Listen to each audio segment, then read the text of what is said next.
des jeunes, des moins jeunes, et aussi bien des demandeurs d'emploi que des salariés qui souhaitent se reconvertir et créer leur propre emploi. Donc vraiment, cet événement est ouvert à tous, quel que soit son profil. On a une envie de créer. Cet événement-là est vraiment dédié à ces personnes. Et on en parle aujourd'hui donc avec Ingrid Mataoui. Elle vient de l'association Faucigny Mont-Blanc Développement. Bonjour Ingrid. Bonjour. Merci d'avoir répondu à notre invitation. On en parlait demain justement. On sera en direct avec Jessica. On est partenaire évidemment du Forum de l'Emploi au Parvis des Fises.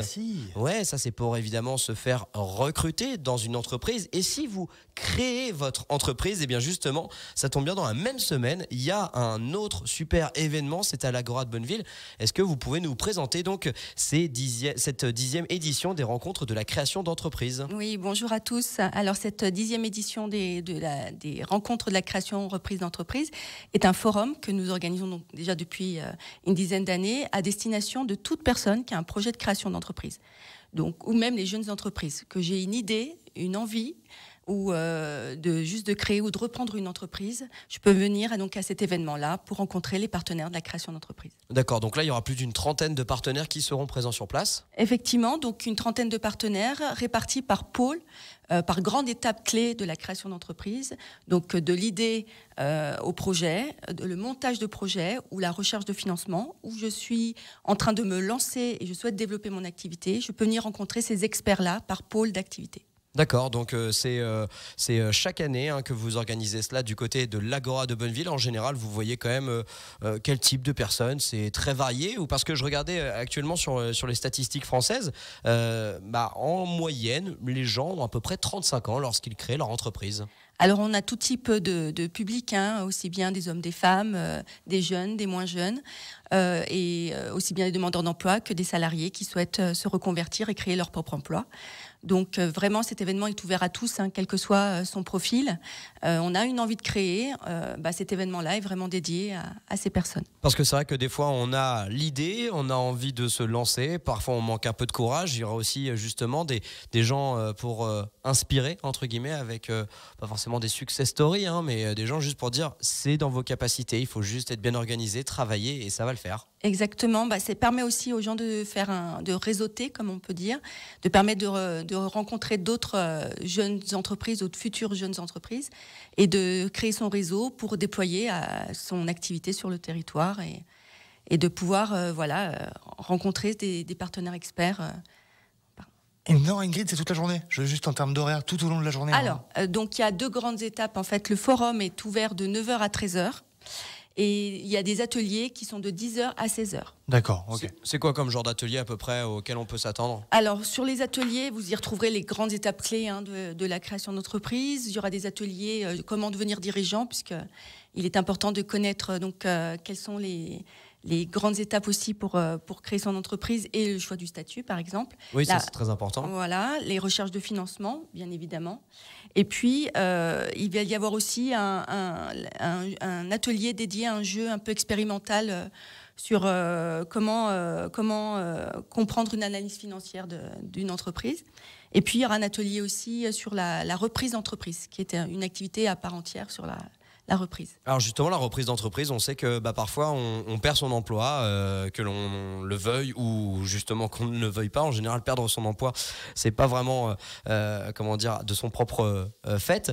Par contre, on sait que dans certains âges, par exemple 50, 60 ans, il est extrêmement compliqué parfois de retrouver un emploi, et on sait que justement ça, c'est une partie de la population qui se lance à 50 ans. On se dit surtout que maintenant la retraite commence à être de plus en plus loin, on se dit et pourquoi pas moi? Justement là on dit à ces gens-là que ça c'est possible, il ne faut pas forcément être trentenaire pour se lancer dans l'aventure entrepreneuriale. Il n'y a pas d'âge pour entreprendre. Effectivement, lorsqu'on a une envie, un projet, on peut être en activité, réduire son activité et avoir envie d'entreprendre par ailleurs. On peut quitter son emploi pour souhaiter créer son propre emploi, comme je disais, ou être en recherche d'emploi, puisque suite à la perte d'un emploi, d'avoir l'envie d'entreprendre et de dire, je vais devenir mon propre chef d'entreprise.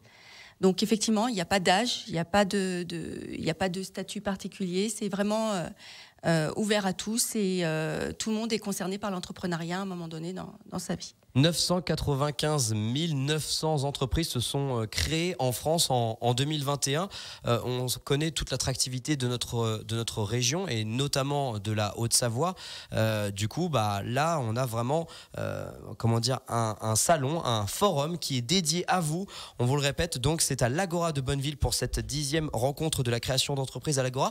Il y aura en plus des pépinières, des incubateurs, parce que tout le monde ne connaît pas effectivement ces termes, mais c'est des gens, encore une fois, pour nous épauler et pour montrer un petit peu le fer de lance de notre région. Exactement, vous en parliez tout à l'heure. On a de beaux outils sur le territoire, des couveuses, des pépinières. Alors, c'est peut-être des termes qui ne parlent pas au grand public, mais il ne faut pas hésiter à venir rencontrer. Ça permet à des jeunes entrepreneurs ou de futurs jeunes entrepreneurs de pouvoir tester leur activité en toute sécurité et se dire, voilà, est-ce que mon activité est éventuellement viable ?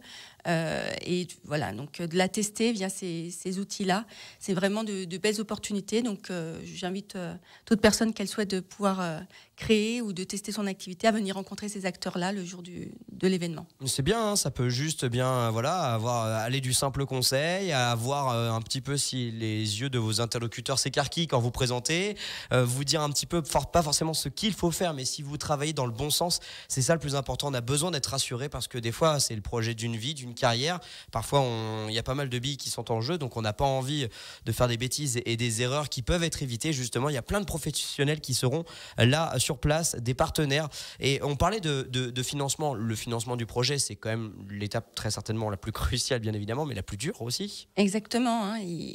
C'est le nerf de la guerre, le financement d'une création. Donc, le jour J, le 1er décembre, il y aura justement des acteurs clés, des banques et autres acteurs de financement, des plateformes d'initiatives locales, par exemple, qui seront présents et qui peuvent expliquer quelles sont les aides financières dont un futur porteur de projet peut bénéficier pour consolider sa création d'entreprise. Voilà, qui peut venir en renfort de prêts bancaires. Bon, à mon avis, ça arrive à point nommé, étant donné que déjà les emprunts personnels pour l'immobilier, notamment avec le taux d'usure, sont de plus en plus complexes. Et notamment, on pense pour les classes moyennes. On se doute que pour lancer une entreprise, ça ne doit pas non plus être une mince affaire. Mais vous pourrez justement poser vos questions en toute décontraction et pas dans ce jeu de paraître que l'on peut avoir lors d'un rendez-vous, par exemple, avec une banque officiellement. Donc, il ne faut pas hésiter. C'est jeudi, on le disait, à l'Agora de Bonneville, la 10e édition des rencontres de la création d'entreprises. On parlait donc de pas mal de petits ateliers. Il y a aussi un café du commerce, j'ai lu. Le café des entrepreneurs. Le café des entrepreneurs. Oui, c'est un peu le lieu d'accueil et qui va permettre aux porteurs de projets de venir réseauter, comme je vous discuter un peu. Voilà, discuter un peu, se rencontrer, échanger. Et s'appuyer aussi sur l'expérience de jeunes entreprises nouvellement créées. Ok, c'est super. Et bien sûr, alors on peut retrouver tout le détail de cette journée, notamment pour les ateliers. Je crois qu'il est quand même conseillé de réserver sa place. Oui, nous vous invitons à vous préinscrire. Alors, on pourra s'inscrire le jour J, mais à s'inscrire directement sur notre site www.faucignymontblanc.com www.faucigny.com où tous les ateliers sont recensés. Donc voilà, il reste encore quelques places, donc nous vous invitons à vous préinscrire pour être assuré de pouvoir participer à ces ateliers. Donc Ingrid Mataoui, la coordinatrice de l'association Faucigny Montblanc Développement, qui propose à tous ceux qui veulent entreprendre, qui veulent juste savoir comment ça se passe ou par simple curiosité, pourquoi pas, c'est complètement gratuit. Faut pas hésiter, c'est la 10e édition des rencontres de la création d'entreprise. C'est à l'Agora de Bonneville et c'est tout au long donc de ce jeudi 1er décembre. Merci d'avoir été notre invité. Merci à vous. Merci d'être venu. Puis on vous souhaite évidemment un très très bon événement. Vous le disiez, Radio Mont-Blanc, semaine spéciale de l'emploi. D'ailleurs demain, je rappelle que l'on sera en direct du Parvis des Fils pour un forum de l'emploi où énormément de recruteurs, d'entrepreneurs aussi seront là pour cette fois trouver de la main-d'œuvre parce qu'on sait que c'est une véritable grande problématique et que le monde du travail s'est un petit peu inversé ces derniers mois. Tant mieux évidemment pour la masse salariale.